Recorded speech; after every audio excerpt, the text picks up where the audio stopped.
What's up, everybody? I don't want to flex on you guys or anything, but my second most viewed video of all time was actually about the iPhone 6 and how it held up in 2018. And it was actually my most viewed video of this year and my most viewed tech video. And it was the only video I have that's over 1 million views that's related to any phone at all. And I want to thank you guys so much. And I figured I would kind of one up it a little bit and do if it's still worth it in late 2018. I mean, we have a lot of things that just happened. iOS 12 got released, the iPhone 6 supports it. We have the new iPhone XS and XS Max, and we also have a budget iPhone, which is the iPhone XR. And technically speaking, in some ways, the iPhone 6 is better than the iPhone XR, but the iPhone XR is a better device. But this is not a comparison. This is pretty much, should you still consider buying an iPhone 6 in the later part of 2018? I'm talking from now, September, all the way up until December. And a lot of things have changed since I did that initial video. Kind of brushing over the specs really quickly. It has a 4.7-inch screen, as you guys know. It came out in 2014 in September, so it's almost like 4 years old at this point. Like I said, it has a 4.7-inch screen. It's clocked at kind of a weird resolution, 750 by 1334. It has around 326 pixels per inch, which is actually the same as the iPhone XR, believe it or not. And overall, I mean, I would say the body feels fairly good. It's not the most premium thing ever anymore. There's no glass on the back, there's nothing like that, but you still have the headphone jack and you still have the home button and Touch ID, so it's a familiar design. We've seen it with the iPhone 8 and all those other iPhones, but this is the last kind of design we're going to see from a phone like this. We're not going to see any more iPhones that look like this anymore, so at least there's that. The main huge downside of the iPhone 6 is that there's no more IP67, IP68, or any IP66, I don't know if there is one, waterproofing or dustproofing or anything like that. So if you did this phone in water, you're going to be toast. Like, it's not going to be able to work. You might get lucky if you drop it in the toilet and you quickly take it out, you might be able to get away with it, but in reality, this phone is not going to be able to handle any water or anything like that. Now, one of the coolest things about this phone and what makes it kind of classic in a way is that it started off getting iOS 8, and right now, like I said, it's upgradable to iOS 12. It can handle all those new features that iOS 12 brings, Siri shortcuts and everything, but for some reason, Apple didn't allow some of the features to go to the iPhone 6, and it mostly had to do with the specs that it had, but it can't support group FaceTime video calls. It can support group FaceTime voice calls, but not the video calls, and it does not have the Measure app either. But other than that, everything an iPhone 6s or iPhone 8 can do, this phone can do it as well, but not the 3D touch or Force touch, which also is not evident on the iPhone XR either. So there's a lot of similarities here, but the iPhone 6 does not have Force touch, which isn't that big of a deal if you're paying like $100 for a phone. But if you're paying like $750 for a phone, that is a problem. And a main question that I'm going to get, and I've actually seen this a lot, is the iPhone 6 getting iOS 13? And I'm going to tell you right now, it's not going to get iOS 13. I'll be willing to put like $100 on the line right now. Like, it's not going to get iOS 13. The main reason being is that between the iPhone 5s and the iPhone 6, there wasn't really that much of an update in terms of specs. And because of that, and because of the 1GB of RAM that both phones have, I mean, the iPhone 5s is definitely not getting iOS 13 100%. The iPhone 6 has a better chance, but it's still not going to get it because it only has 1GB of RAM. I feel like with iOS 13, it's going to get a huge UI improvement. It's going to be a lot of different things. Apple would not allow a phone with a 1GB of RAM to, it's not going to be as powerful enough to handle it. And I feel like the iPad mini 2 and the iPad mini 3 are not going to be able to handle it either, as well as the iPhone 6 Plus. So all those devices with 1GB of RAM are not going to be able to go further, which is kind of a shame because a lot of people still have the iPhone 6, but I'm just kind of telling you what I think. But the iPhone 6 did come with the Apple A8 chip. It has a dual-core processor clocked at 1.4 gigahertz. I don't know if I said that right. And like I said, 1GB of RAM. And the overall performance, I would say, isn't horrible. iOS 12 did a pretty good job at opening speeds and kind of going through certain tasks and everything, and I did a lot of comparisons between iOS 11.4.1 and iOS 12, and I just did an official one. I did all the betas and now I have the official version, and as you can see from the performance upgrades, I mean, I will tell you, it did improve speeds overall. In some cases it looks like it's slower here and there, but I will say as a whole package entirely, it is much faster on iOS 12 than it was on iOS 11, and that in and of itself, if you have an iPhone 6, I would recommend you updating. Battery life I've found to be a little bit of an improvement as well, but that is a huge improvement. And earlier this year when I made that first video, I mean, we were on iOS 11. That wasn't necessarily the greatest version of iOS, but now we have a very good version of iOS. And I can tell you the performance has gone up. Multitasking. One thing I've noticed is like pulling down the notification drawer or pulling up the control center. It really adds a little bit more of just fluidity. And Apple did state in their keynote at WWDC, they said that they're kind of eyeing the older phones and making sure that those kind of get an improvement as well. And I think Apple really kept up to their word, and I really do think there is a huge improvement. One minor thing might be that gaming still isn't 100% good. It can handle it. The phone does get a little bit hot, but if you're playing something like, like No Nova 3 or something, you're going to notice that it does chop up a little bit. Real Racing 3 isn't as smooth as it should be like on an iPhone 10, but that's perfectly fine. If you're spending this much on a phone and you're getting this old of a phone, I don't think you're expecting to get the A12 Fusion chip in a phone and 50 gigabytes of RAM. Like, you're expecting very mediocre performance, and I will say it's not horrible. It's not like amazingly horrible or anything like that, but it's definitely a little bit below average. And if you're expecting like the greatest performance ever, you're not going to get it, but it has enough to get you through your day and everything, so that is a cool advantage. And actually, one cool thing about the iPhone 6 is that if you don't have enough money to spend, you can always get this 16 gigabyte variant, which might cost you $100, probably less than that now. But there's also a 128 gigabyte variant, so if you want to get a 128 gigabyte iPhone 6, you have that option. But you also have 32 and 64 gigabyte options too, so that's kind of cool for all those people out there who want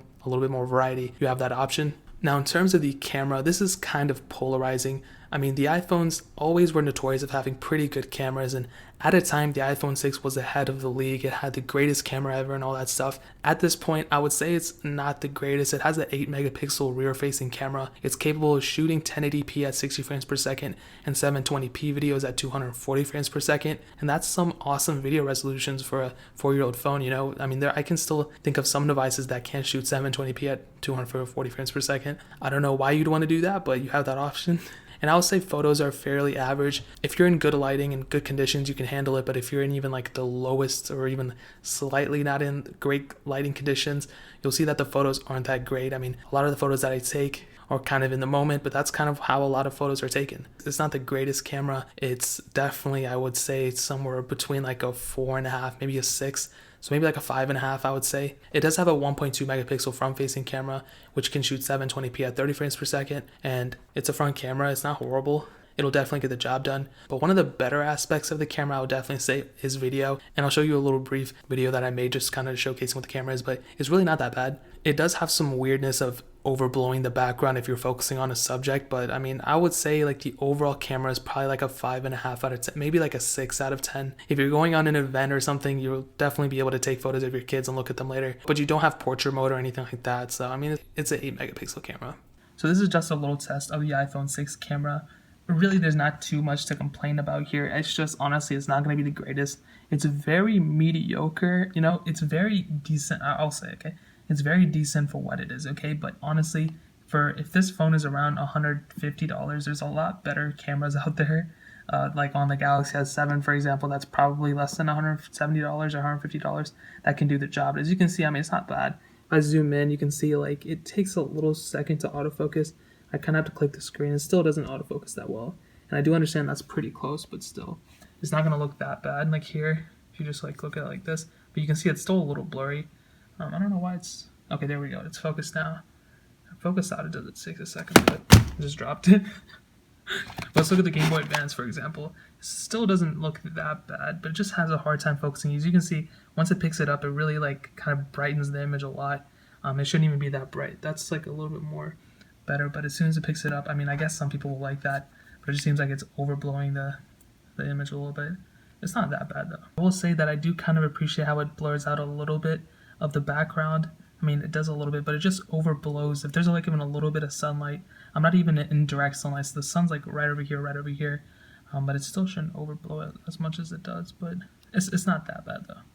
Now, talking about one of the more interesting topics that I love talking about, the battery life is fairly average. It's not the best. Well, that's one way I would describe this phone. It's not the best. iOS 12, I think, did bring in a little bit of an improvement. It only had a 1,810 milliamp hour battery, which is weird me saying only because all the iPhones after this had even smaller batteries, except for the iPhone 7. But I will say battery life is fairly average. You have to remember that this phone is 4 years old. The battery within it is also 4 years old, and over time, batteries do deteriorate. So this 1810 milliamp hour battery is probably like 1,400 or 1,300.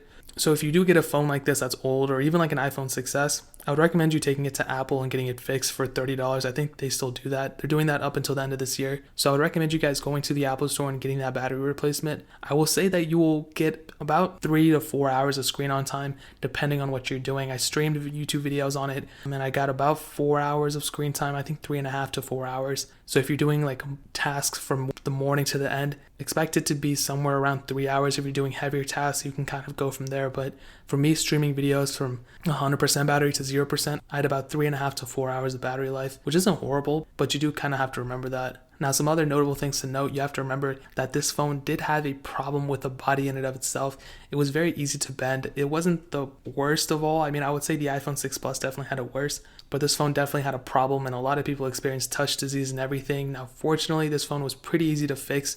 If you had a touch disease problem, you can just replace the screen and not affect any other part of the phone. Unlike the iPhone 7 and 8, that if you replace the screen, the home button doesn't work. But in this phone, you could still fix it and not have a problem with it. But I guarantee you, if you're buying this phone now, I don't think you're going to have too much of a problem with it, as long as you put a case on it and everything. This phone does support Apple Pay, so if you want to go and use this phone to pay for your groceries or something on the go, you can use this phone for Apple Pay. And like I said, this phone still has the headphone jack, and this phone ultimately does not have any waterproofness or dustproofness or anything like that. So you don't really have an option there, but you can get a waterproof case if that's kind of your deal. But ultimately, would I recommend you getting an iPhone 6 in 2018? This is pretty much how I would break it down. If you're in complete financial crisis and you don't even have enough money to spend $50 more on a phone, then okay, I guess you could go get an iPhone 6. They're fairly inexpensive, but even if you can spend, let's say an iPhone 6 you get for $100, if you can even spend $30 to $40 more, I would 100% recommend you to get an iPhone 6s. There's no reason to get an iPhone 6 right now if you don't have any other option. If you're getting this phone for free, or if you need a phone for a couple weeks or a month even, then yeah, it's not going to kill you to use this phone. But if you want a phone that can last you even a little bit longer, you're going to have a better time using it. The iPhone 6s is a humongous upgrade, and I would really recommend you guys to update to it. So yes, the iPhone 6 is kind of worth it if you want, but the iPhone 6s is way more worth it. If the iPhone 6, I would give a score to the iPhone 6 a 5.5 out of 10. But the iPhone 6s, I would probably give a 7 out of 10, and that's a much better score than a 5.5. I would probably give a 5 out of 10, honestly. So if you have even a little bit more money to spend, definitely get an iPhone 6s. But if you have even more money to spend than that, go get an iPhone 7. It kind of goes from there, but I would kind of steer away from an iPhone 6. I would definitely go for an iPhone 6s. If you want an iPhone 6s that I would totally recommend you getting, I'll leave a link to it in the description below. I try to find the lowest prices and everything and link them down there so you guys can get them and help support the channel at the same time. So if you plan on getting an iPhone 6, I'll leave a link down there too. But like I said, get a 6s. But if you plan on getting either, definitely get them through the links below so you can help out the channel. And that is pretty much it. If you guys have any questions or anything like that, leave it down in the comment section below. I'd love to read your opinions and everything. Hit that like button, but definitely hit that subscribe button. Every single subscriber we get really does count. And if you guys want to see me do a video of this, on the iPhone 6s or iPhone SE or iPhone 5s even, leave it down in the comment section below. I'll probably end up doing it, but whichever one gets thumbed up the most, I'll just go ahead and work on that one right after. Also subscribe to my second channel down linked below as well. I test these things out thoroughly even more, checking out battery life on iOS 12 and all those different things. So definitely check out that channel as well. But more importantly than everything else, I love every single one of you guys. Hopefully I'll catch you guys in the next video. Peace out till then.